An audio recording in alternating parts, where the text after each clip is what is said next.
यो आइमाईहरूको काम पनि कहिल्यै नसकिने भयो साथीहरू। कहिले के काम निस्के हैन। अनि मैले चाहिँ यो के पकाउँदैछु साथीहरू जान्नको लागि भिडियो अन्तिमसम्म हेर्नुहोला। हेलो साथीहरू, स्वागत छ हजुरहरूलाई पनि मेरो फेरि अर्को मिनी भ्लगमा। र साथीहरू, मेरो भ्लगको सुरुवात चाहिँ यो चिसो पानी पिउनबाट हुन्छ।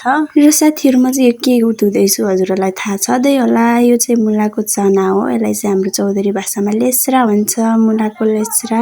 यो चाहिँ मैले अस्ति नै पनि पकाएको थिएँ र मेरो सासू मम्मीलाई चाहिँ धेरै मिठो लाग्यो फेरि पका भनेर चाहिँ अर्डर आएपछि मैले चाहिँ यसलाई भिजाएर राखेको थिएँ। यसलाई चाहिँ मैले मजाले धोएर चाहिँ अब उमाल्न बसालेको छु साथीहरू। हाम्रो चाहिँ ग्यासको एउटा चुला नै भाँचिएको छ कि, त्यही भएर मैले त्यो सपोर्टको लागि चाहिँ मैले चाहिँ ढुङ्गा राखेको छु कि ग्यासमा चाहिँ। र मैले भात पनि बसालिसकेको छु साथीहरू। गर्मी पनि यति छ कि के गर्नु। मेरो सासू मम्मीले चाहिँ भाँडा रात धोएर राखिदिनु भएको थियो, त्यो चाहिँ मिलाउन बाँकी थियो। म चाहिँ अब त्यही मिलाउन जाँदैछु भाँडा साथीहरू। मेरो जेठानी दिदी चाहिँ केही दिनको लागि कतै पाहुना खाना जानुभएको छ, त्यही भएर बिहानको भान्सा चाहिँ मैले गर्नु परेको छ अहिले। उसरी जान चाहिँ कहीँ जानुहुन्न दिदी चाहिँ हैन, त्यही भएर चाहिँ अहिले चाहिँ जानुभएको छ। त्यही पनि ठिकै छ हैन, कहिले काहीँ घुम्नुपर्छ मान्छेलाई, कति घर मात्र बस्ने हो। र माइत पनि नजिकै छ उहाँको त। अब मेरो पो माइत टाढा छ, कति दिन बस्दिन्छु म त आनन्दै।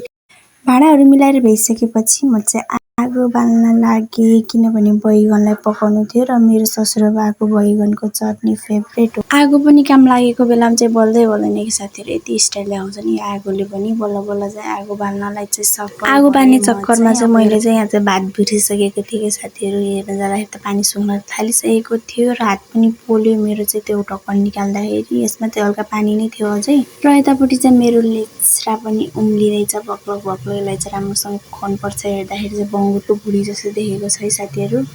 आगो बालेर कोइला भइसकेपछि मैले चाहिँ बैगनलाई चाहिँ यसरी पाल पार्दैछु। काँटा चम्चाले पाल पार्यो भने बैगन पड्किन्न कि आगोमा राखेपछि, त्यही भएर मैले चाहिँ अरू पनि यस्तै गरेर पाल पारिसकेँ सबै बैगनलाई चाहिँ। यहाँ चाहिँ हल्का कोइला भइसकेको छ, त्यही भएर म चाहिँ अलिअलि कोइला बैगनलाई पनि पकाइसकेँ साथीहरू। यो चाहिँ तातोमा यसको बोक्रा चाहिँ निकाल्नु पर्छ कि, चिसो भएपछि फेरि यसको बोक्रा निकाल्न चाहिँ अलि ज्याउ हुन्छ नि, त्यही भएर तातो निकाल्नु पर्छ यसको बोक्रा चाहिँ। र अरू बैगनलाई पनि मैले अल्टाइ गरेर पकाइरहेको छु साथीहरू। देख्न सक्नुहुन्छ हजुरहरूले, कोइला पनि राम्रोसँग भइसकेको छ। र मैले बैगनलाई पनि पकाएर सकिसकेँ। मैले चाहिँ यति धेरै बैगन पकाएँ हैन। अनि पछि मैले यता उम्लेको लेस्राहरू चाहिँ काटेर टुक्रा पारेँ। अनि त्यसपछि यसलाई चाहिँ मैले जाने तेलमा भुट्दैछु। भुट्न पनि चलाउन पनि मिलिरहेको थिएन। मैले त्यसलाई भुटिसकेपछि पानी हालेँ अनि उम्लिन दिएँ। त्यसपछि मैले यो चामलको पिठोको कोला थियो, अनि त्यसपछि मैले त्यो हालेँ भने अलि बाक्लो त्यो चामलको पिठो हाल्दै चलाउँदै गर्नुपर्छ किनभने एकै ठाउँमा डल्नुपर्छ फेरि। अनि फेरि मैले यतातिर चटनीको लागि खुर्सानी पिस्दैछु। यो बैगनको चटनी बनाउँदैछु नि त। अनि त्यसपछि यसलाई पनि डोक्नीमा पिसेर यतिको बनाएँ। त्यसपछि हाम्रोतिर चाहिँ यतातिर पश्चिमतिर चाहिँ यो तेलमा झानेर खाने बानी छ कि, जेको चटनी पनि तेलमा पकाउने बानी छ। अनि तरकारी पकाए जस्तै बेसार हालेर यसरी पकाउने गर्छन् र मिठो पनि हुन्छ साथीहरू। यसरी बनाएर खायो भने ट्राई पनि गर्नु होला है हजुर पनि। म मिठासीलाई चाहिँ यदि तरकारीले पुगेन। अनि फेरि म जाँदैछु दोकानतिर भेन्डी किन्न। र मलाई भेन्डी भनेपछि यति मनपर्छ कि, भेन्डी मेरो फेभरेट हो कि साथीहरू। पसल पुगेको त यो दुईटा चल्लाहरू पनि यही पसलमा आइरहेछ आफ्नो बाजेसँग खै के खानेकुरा किन्न। अनि मेरो छोरी चाहिँ चोको पाइ लिएरहेछ। अनि त्यसपछि मैले भेन्डी पनि किनेँ। भेन्डीको पैसा चाहिँ तिर्नु परेन, मेरो ससुराबा जिन्दाबाद हुनुहुन्थ्यो त्यो पसलमा।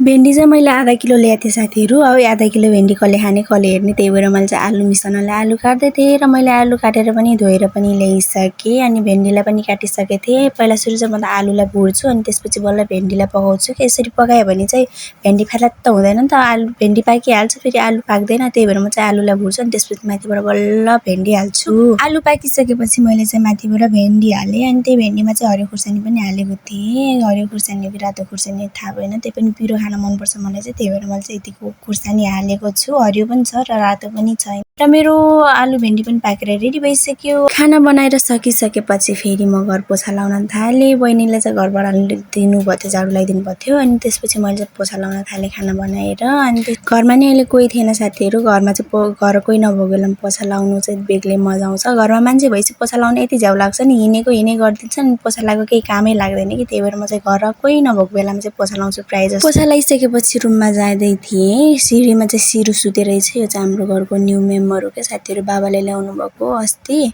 अनि त्यसपछि यति ज्ञानी छ कि यो बाथरुममा गएर टोयलेट गर्छ कि त्यसपछि रुममा पुगेको त रुमको हालत यस्तो छ कि साथीहरू यति झ्याउ लाग्छ कि तल काम गरेपछि माथि आइस यस्तो रुम देखेपछि झ्याउै लाग्छ कि भरे। अब मिलाउन त मैले पर्ने हो साथीहरू। मेरो हस्बेन्ड पनि काममा गइसक्नु भएको थियो अनि त्यसपछि छोरी पनि स्कुल पठाइसकेको थिएँ मैले चाहिँ। अनि छोरी चाहिँ ढिलो उठ्छ कि त्यही भएर यो रुम पनि त्यस्तै हुन्छ। त्यसपछि अब मैले चाहिँ अब रुम मिलाउँदैछु साथीहरू। के गर्ने यस्तै छ जिन्दगी। मिलाइ पनि आफ्नै हो नमिलाइ पनि आफ्नै हो भनेर हुँदैन, मिलाउनै पर्यो। अब चटाक पारेर त मैले चाहिँ रुम पनि मिलाइसकेँ साथीहरू। मैले चाहिँ अस्ति चाउचाउ किनेको थिएँ कि 200 रुपियाँको एक प्याकेट च्यालेन्ज गर्नको लागि। केही दिनमा भिडियो पनि आउँछ च्यालेन्ज गरेको। त्यसपछि म चाहिँ कपडा पट्याउनतिर लागेँ। कपडा पनि कति धेरै छ पट्याउनलाई। सबैभन्दा झ्याउ लाग्ने भनेको मलाई चाहिँ कपडा पट्याउनु हो कि धुन चाहिँ झ्याउ लाग्दैन। कपडा पट्याउन चाहिँ यति झ्याउ लाग्छ नि मलाई चाहिँ। त्यस्तो पाए त्यस्तै पट्याएर छोडिदिन्छु मैले चाहिँ। उल्टो सुल्टो जस्तो नहेरिकन पट्याइदिन्छु मैले चाहिँ। कपडा पट्याइसकेपछि म चाहिँ धुने कपडा पोको पारेर लिएर जान्छु तल। बाहिर चाहिँ कुकुरहरू भुके गरेको थिएन क्या साथीहरू। बाँदर आएर चाहिँ यो रुखमा भएको आँप खानालाई एउटा दुईटा आँप छ त्यही खाइरहेको छन् बाँदरहरू चाहिँ। अनि यो बाँदरहरूले नि वाक्क पारिसक्यो। अनि म चाहिँ नुहाएर पनि लुगाहरू पनि धोइसकेँ साथीहरू। लुगा चाहिँ यस्तो टन्न पुरै काममा सुक्दैछ। फेरि यिनीहरूलाई छोरीहरूलाई पनि नुहाउन थालेँ। अनि त्यसपछि नुहाइसकेपछि अनि खानाहरू खान थालेँ। हामी चाहिँ यति धेरै भेराइटी तरकारी पकाएको थिएँ नि त मैले। के भात खाँदैछौ? मासु भात? माछा भात भन न। मिठो छ भन। साथीहरू मेरो आजको भिडियो यति नै हो। हजुरहरूलाई मेरो भिडियो कस्तो लाग्यो लाइक कमेन्ट गरिदिनु होला र च्यानललाई पनि सब्स्क्राइब गरिदिनु होला।